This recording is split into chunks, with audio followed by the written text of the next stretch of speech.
Jansay Kagiaoyak, good afternoon. Thank you for joining us.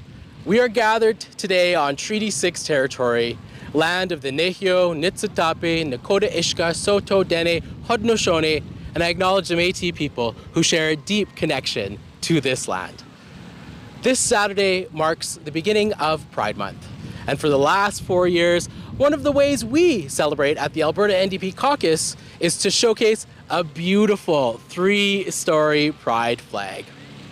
This year is rather historic, as for the first time, Two-Spirit Albertans will see their identity represented visually in our flag.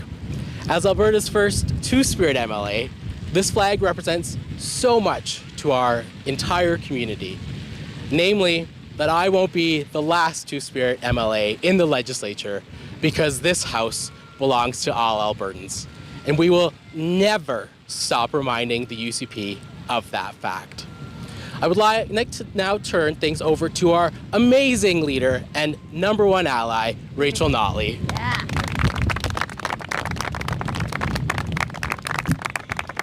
Well, thank you so much, Brooks. Now, some of you might not know the origin of this particular flag hanging out of my office window. Ceremonial flags are not uncommon on the grounds of the Alberta Legislature and here in Violet King Henry Plaza, in fact. Yet in 2020, the UCP decided that they didn't need to celebrate Pride with a flag for the appropriate amount of time. And the Pride flag that they had put up was removed in under 24 hours. So, we at the Alberta NDP decided we're going to hang our own Pride flag. And we did. And we kept it up all summer and until the Pride celebrations in Calgary came to an end. This 3-story flag has become a summer staple here on the legislature grounds, and I know many Albertans look forward to seeing it every year. This year's unveiling of our Pride flag is particularly important, though, as Danielle Smith has specifically targeted the 2S LGBTQ+ community, especially trans Albertans, through legislation, through the spread of misinformation, and the platforming of harmful and discriminatory voices. Now, more than ever, we must unite in hypervigilance against this hateful, ideologically driven bullying. And for 2S LGBTQ+ Albertans, that all together. And that's why we are here today. Why it is that we celebrate Pride and why we fly this flag. Because Albertans deserve to see that representation. They deserve to drive by this building and see a symbol of themselves being affirmed and, more importantly, celebrated. Danielle Smith and the UCP not only refuse to affirm and celebrate 2S LGBTQ+ Albertans, they have chosen to actively attack them. So I'll now turn things over to Lizette Tejada, Alberta NDP Critic for Diversity and 2S LGBTQ+ issues, who certainly has a couple of thoughts on these issues. Thank you, Rachel. This year, Pride societies across the province have collectively banned Danielle Smith and the UCP from their Pride events. The fact that these organizations had to take such action speaks volumes about the failure of this UCP government. 2S LGBTQIA+ service organizations have been scrambling to give more support than ever to marginalized youth. And despite being perpetually bullied by Danielle Smith, these groups have gracefully offered the Premier the chance to redeem herself. Saying, quote, just as they've backtracked on so many other policies that they didn't think out properly, they can do that on this too, end quote. The UCP has been given an opportunity to admit the harm they've caused and begin the process of repairing the damage with these communities. But they've chosen to do nothing. Today, in honor of Pride Month, in honor of queer and trans youth, and in honor of every single 2S LGBTQIA+ Albertan who deserves to feel safe in the province they call home, we demand that the UCP government end this attack on 2S LGBTQIA+ community and return Alberta to being a province where we celebrate one another instead of going after the rights of the most vulnerable. Now back to Rachel.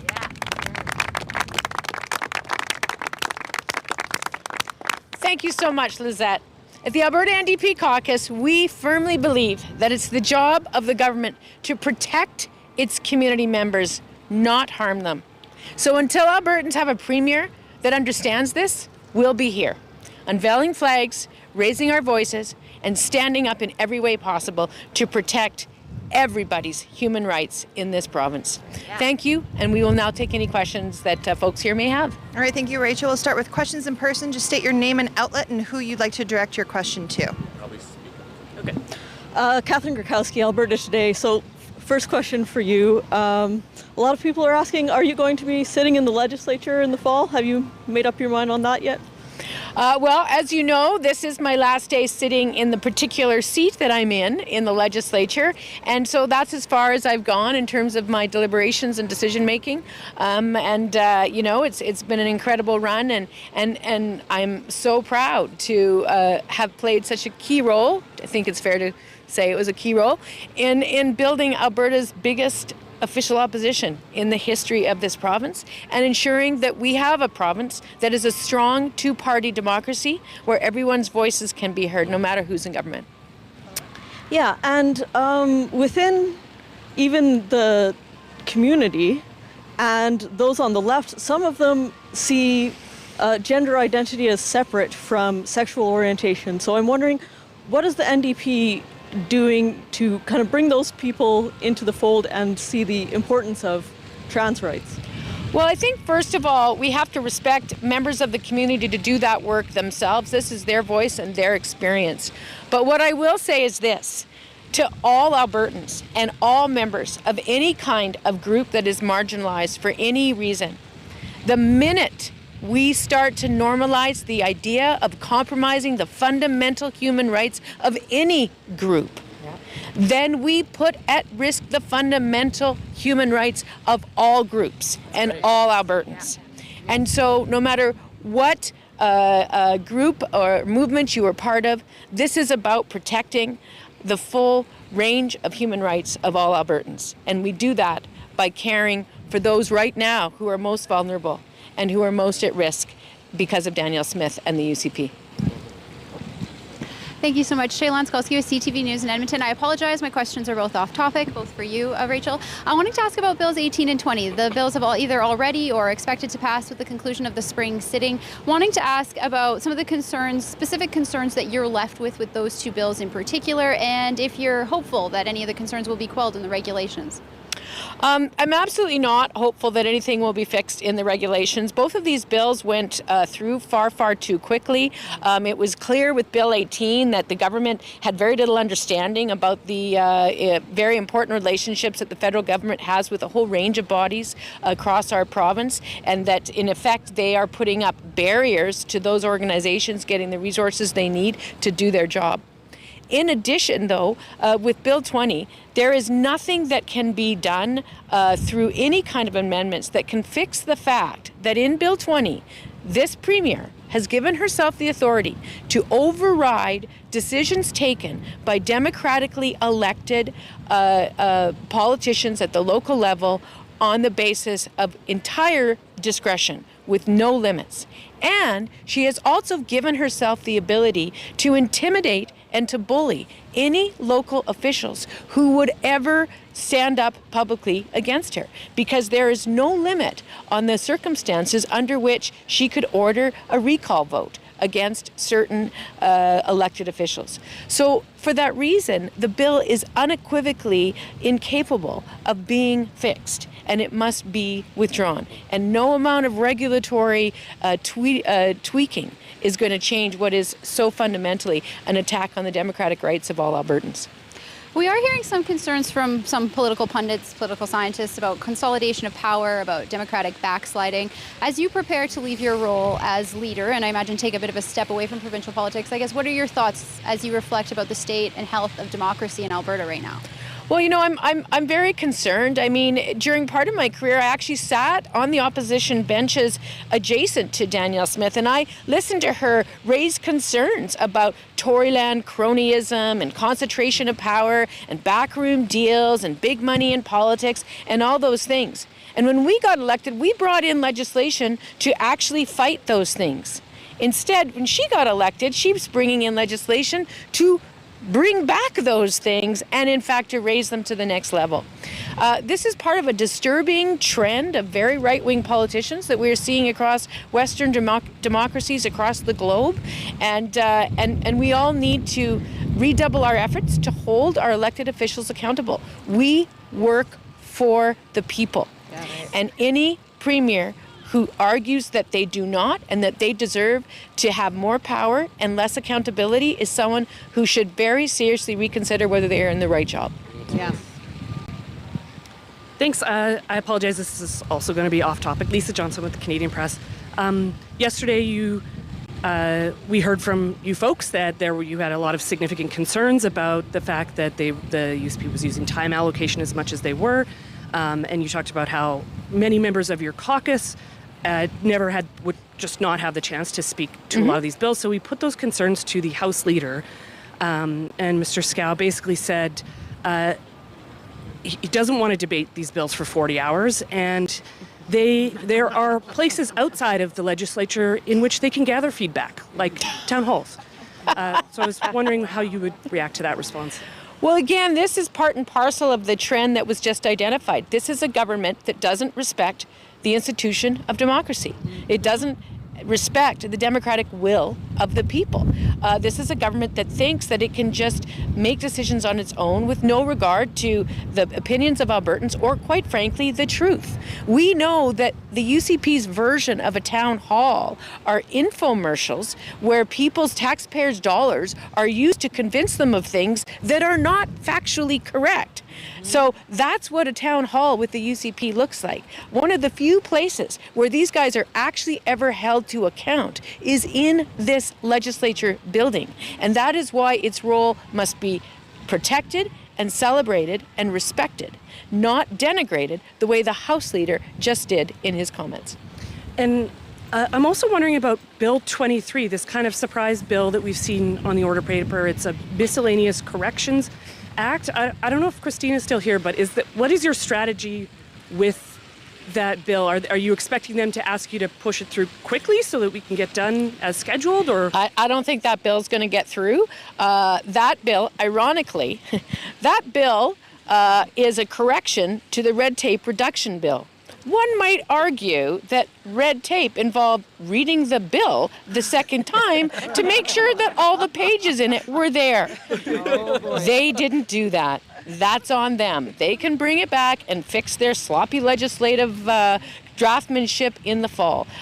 Or we can stay here and have a bunch more question periods all through into next week. We're happy to do that too. And while we're at it, we can keep the other bills alive as well and give Albertans more opportunity to register their concerns.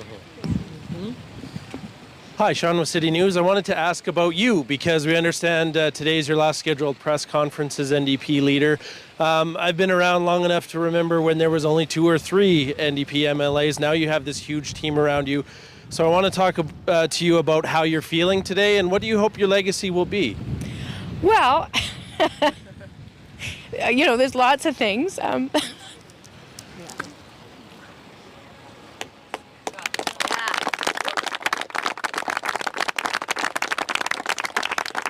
There is no question that this group behind me is part of that legacy. As I said before, having the largest official opposition in the history of Alberta is a big deal. And it's not just a big deal for those of us who, come and go from this building, but it's a big deal for the people of this province. Growing up, I watched, my own father be the leader of the official opposition with a caucus of 2, and it wasn't healthy. And I went away from Alberta for university and for other things, and I would hear people talk about politics in other jurisdictions and see thoughtful, progressive decisions being made, and I'd come back to Alberta and people were scared to talk about politics here because they were scared about retribution and they didn't have a hope that building worked the way it should.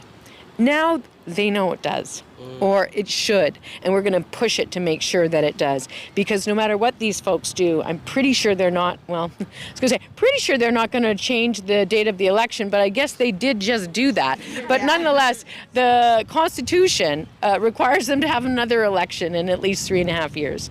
And we've got an amazing group of experienced MLAs, very experienced MLAs, who are incredibly ready to walk into that building and make good decisions on behalf of and in concert with the people of this province. When you talk about the future of the party and the next leader, I won't ask you to name a name because I'm sure you won't anyway. But if you were designing the next leader of the NDP, what sort of qualities would you be looking for? What do you hope that next leader does with your role? Well, you know, I'm pretty sure the next leader would see a very creative attempt to get them to answer a question they've said for the last 4 months they're not going to answer pretty clearly, and would do what I'm going to do, which is say, you know, the next leader, the most important component of the next leader is that they have the support of the members of the party who voted for them, and that they have the support of their caucus, and I think those are two things that we can be very sure will happen. Eric Bay, Global News. Today also marks the 1-year anniversary of the 2023 election. I know we've talked a bit about the recent bills and changes here, but grand scheme, what are your thoughts over the past year of this UCP government? Well, you know, I'll say very clearly, I mean, the last election, Danielle Smith made a commitment to Albertans that she would listen to them and that she cared about the grassroots, and that in particular she understood that they were very concerned about their cost of living. And her number one promise to Albertans was that she was going to reduce their taxes. And the first promise she broke was the promise to reduce their taxes. And meanwhile, we've raised gas taxes. Our insurance costs are the highest in the country. Our tuition costs are the highest in the country. Our utility costs are out of control. Our rents are growing faster than anywhere else in the country. We are one of the most unaffordable places overall to live now. And so she hasn't done what she committed to Albertans she would do, and she's actively changed her position on commitments she made. So that's what I see a year later, is a list as long as my arm of broken promises to Albertans. And I guess just looking forward, what would your priorities be in terms of the UCP making changes right away and then throughout the next 3.5 years?